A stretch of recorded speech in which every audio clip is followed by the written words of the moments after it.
Hello everyone and welcome back to Cleverboy Gaming. I'm your host, Cleverboy, and today is episode 4. Now let's get right into it. Our topic today is going to be none other than that new Nintendo news we got on Friday. And no, I'm not talking about the Animal Crossing Direct. I'm talking about that paid DLC and that expansion pack pricing that they gave us the other day. Now, I must admittedly say that I'm not as upset with the news as I've seen on most channels, but I do want to kind of share my thoughts on it and express how I really feel.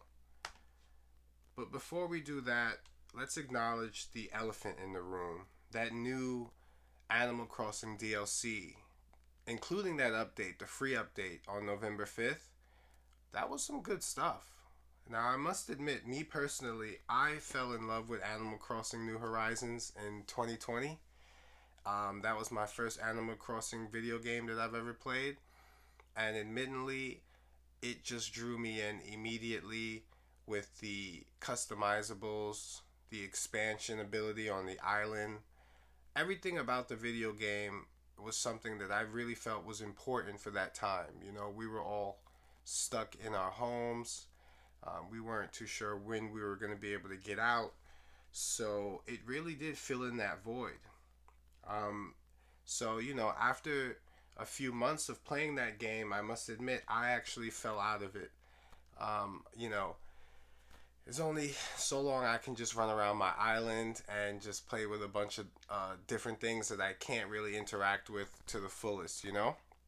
But I must admit, my character, I do follow through with him every now and then. I come into the home, I step on the roaches, and I, get back to work for a little while. But with this new update, they really do add a few new things that are really interesting to me.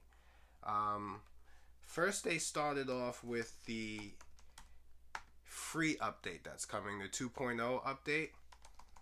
And a lot of those things to me seemed like a lot of quality of life improvements. You know, they gave you more items. They gave you more ways to interact with your neighbors. They gave you some new AI control.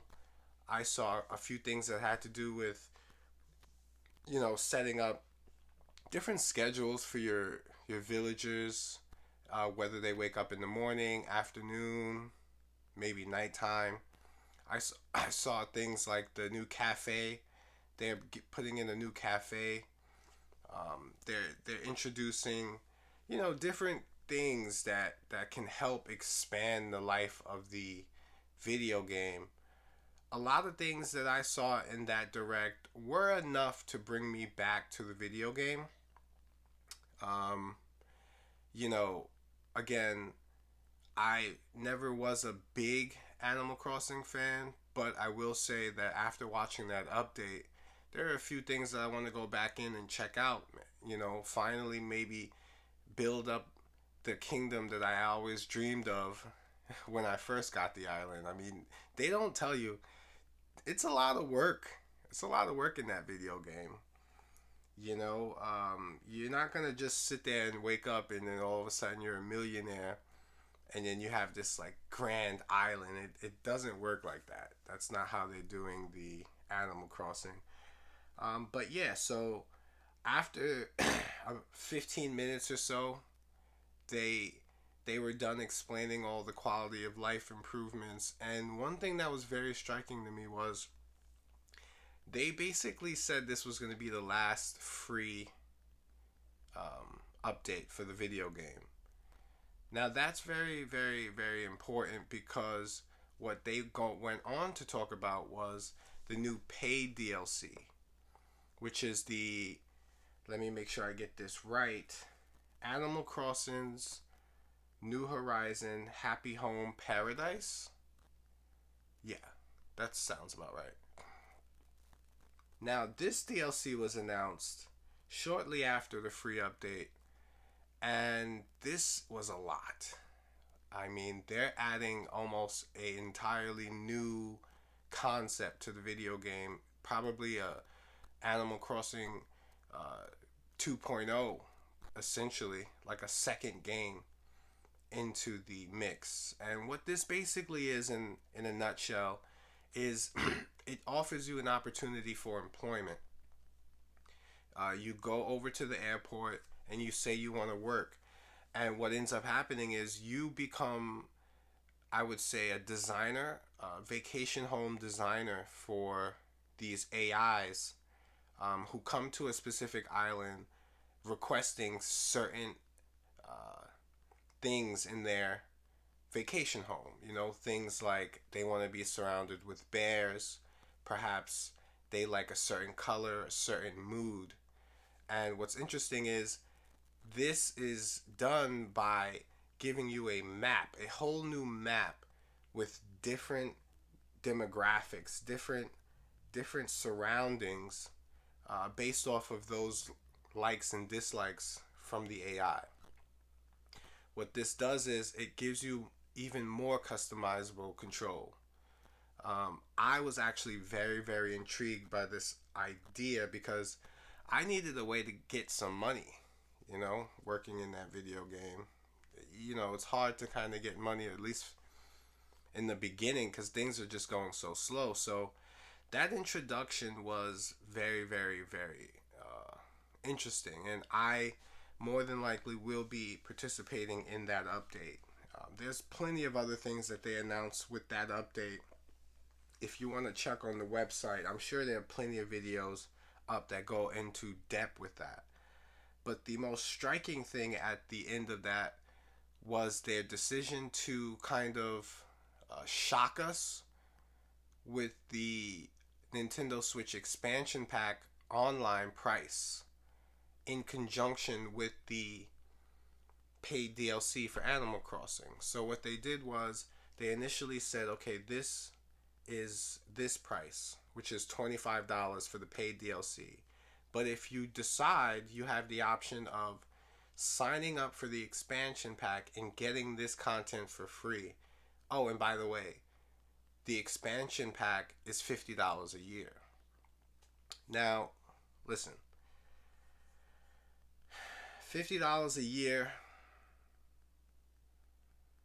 isn't going to destroy everyone. I myself am more than likely going to pay that price begrudgingly. But let's talk about it for a bit. I mean, the original online was $20 a year. Now, I am not an online person. I honestly don't care about online when it comes to playing against people, But as of late, you've seen different softwares, different companies like Sony and Microsoft.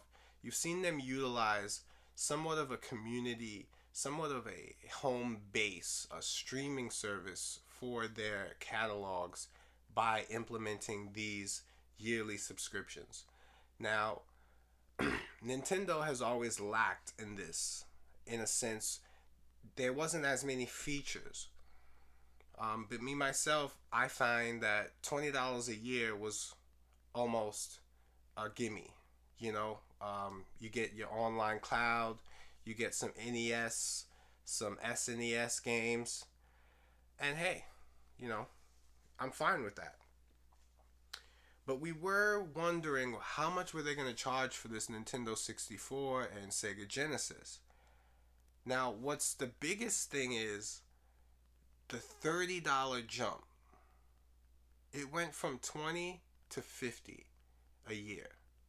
And if you're getting a family pack, you're going from, I believe, $35 to about $70 a year. Now, if you cut this cost again by day-to-day basis, you're talking about somewhere within the cents, 20, 10 to 50 cents a day, for this subscription. But just in sheer scope, doubling the price, more than doubling the price, it says a lot about Nintendo. Now, like I said, the Nintendo 64 is a classic. That alone, I would pay that. But what I really want to say is I'm paying that with hopes of the future. Now, I say that with a slight bit of ignorance because Nintendo does have the tendency to leave you in the dust and all your expectations with it. But, you know, Nintendo 64, you're getting 10 games from the start. They're telling us that they're going to add a few more. Now, what I believe is this. When you're talking about the licensing from Sega Genesis and some of these Nintendo 64 games like Banjo-Kazooie, these games need to be reimbursed somehow for the companies that are offering them to Nintendo. So some rumors are saying that it's actually the cost is the cost for the licensing.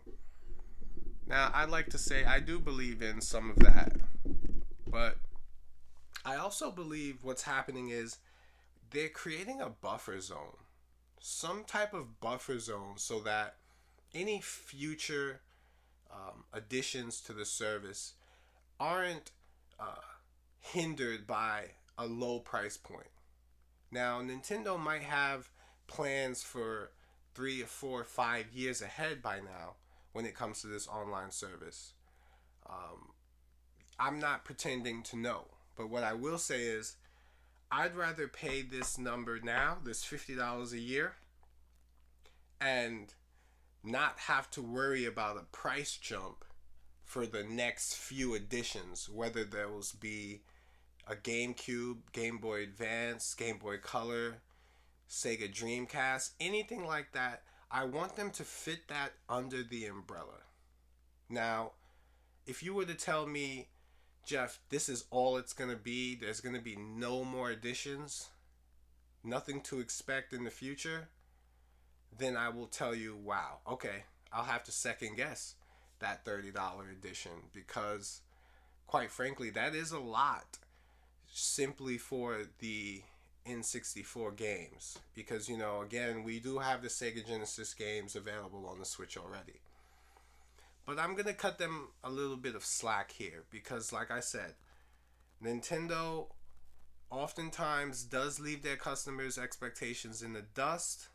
But at the same time, let's not pretend that we're not dealing with some quality games here. You know, Ocarina of Time, Majora's Mask, Mario Kart 64, and in a number of other games that might be available on that system. Even Pokemon Snap. I mean, these are big time trademarks. And for you to be able to access them on your Switch, that's a lot, even for Nintendo. So what I wanted to do was I wanted to express myself. I didn't want to get too negative. I didn't want to get too positive, but I did want to express my thoughts on Friday's news. Now, I'm interested in hearing about how you feel. So if you haven't already, don't forget to subscribe and turn on that notification bell so you can get news on our next episodes, okay? And from Cleverboy Gaming to you, I'd like to thank you all for coming, and I'll see you on the next episode.